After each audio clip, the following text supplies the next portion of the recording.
బనకచెర్ల అంశంపై రాష్ట్ర ప్రభుత్వం ఏకపోతు గాంభీర్యం ప్రదర్శిస్తుందని ఎమ్మెల్సీ కవిత విమర్శించారు. ఢిల్లీలో నదీ జలాలపై జరిగిన సమావేశంలో మొట్టమొదటిగా బనకచెర్లపైనే చర్చ జరిగింది.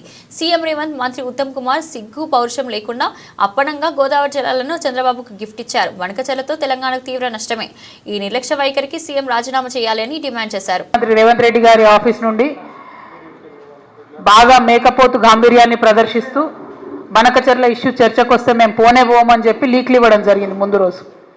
కానీ తీరా తెల్లారి చూస్తే ఏమైందో ఏమో మరి చాలా సంబరంగా ఉత్తమ్ కుమార్ రెడ్డి గారు, రేవంత్ రెడ్డి గారు ఇద్దరు కూడా పోయి మరి చంద్రబాబు నాయుడు గారిని ఎదుర్కొని సన్మానం చేసి ఆ ఫోటోలు వీడియోలు చూస్తుంటే అయితే పండగ వాతావరణం కనబడ్డది. మరి అన్నీ చేసి కూర్చున్నారు.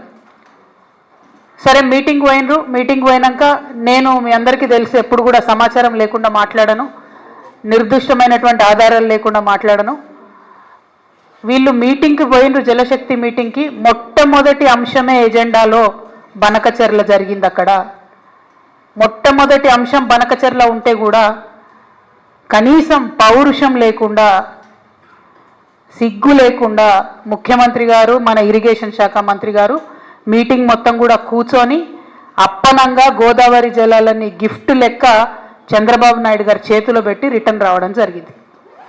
ఎంత దారుణం అంటే ఇది.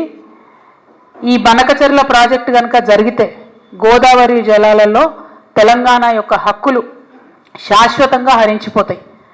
ఈ విషయం తెలుసు, ముఖ్యమంత్రి గారికి తెలుసు, ఉత్తమ్ కుమార్ రెడ్డి గారికి తెలుసు. అయినా అటెండ్ అయ్యారు, అయినా పోయి ఉల్టా సన్మానాలు చేయించుకొని దండలు వేయించుకొని నీళ్లు అప్పనంగా అప్పచెప్పి వెనక్కి రావడం జరిగింది. నిజంగా ఎంత బాధ అనిపించిందంటే ఆడ చంద్రబాబు నాయుడు గారు సన్మానం చేస్తుంటే ముఖ్యమంత్రి గారి ముఖం ఆనందంతో వెలిగిపోతున్నది. కానీ నాకైతే బలిక బక్రాన్ చూసినట్టు అనిపించింది. కానీ ఇక్కడ బలయ్యేది ఎవరు? తెలంగాణ ప్రజలు. తెలంగాణ ప్రజల యొక్క హక్కులు, గోదావరి నదీ జలాల్లో శాశ్వతంగా హక్కులు కోల్పోతాం. ఇది వాస్తవం, ఇది జరిగింది అక్కడ. ఎందుకంటే ప్రెస్ ఇన్ఫర్మేషన్ బ్యూరో తెలుగులో ఒక ప్రెస్ నోట్ ఇచ్చింది, ఇంగ్లీష్లో ఒక ప్రెస్ నోట్ ఇచ్చింది.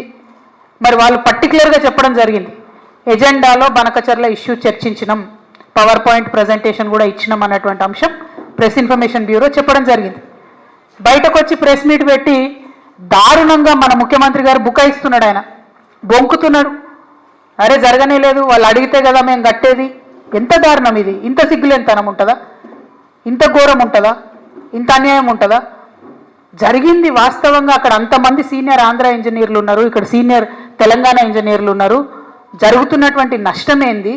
మీరు ప్రదర్శిస్తున్నటువంటి వైఖరి ఏంది? ఇంత నాన్ సీరియస్గా ఉండేటటువంటి ముఖ్యమంత్రికి నిజంగా మన రాష్ట్రాన్ని పరిపాలన చేసే హక్కే లేదు. ముఖ్యమంత్రి గారు తక్షణమే రాజీనామా చేయాలని ఈ సందర్భంగా నేను డిమాండ్ చేస్తూ ఉన్నాను.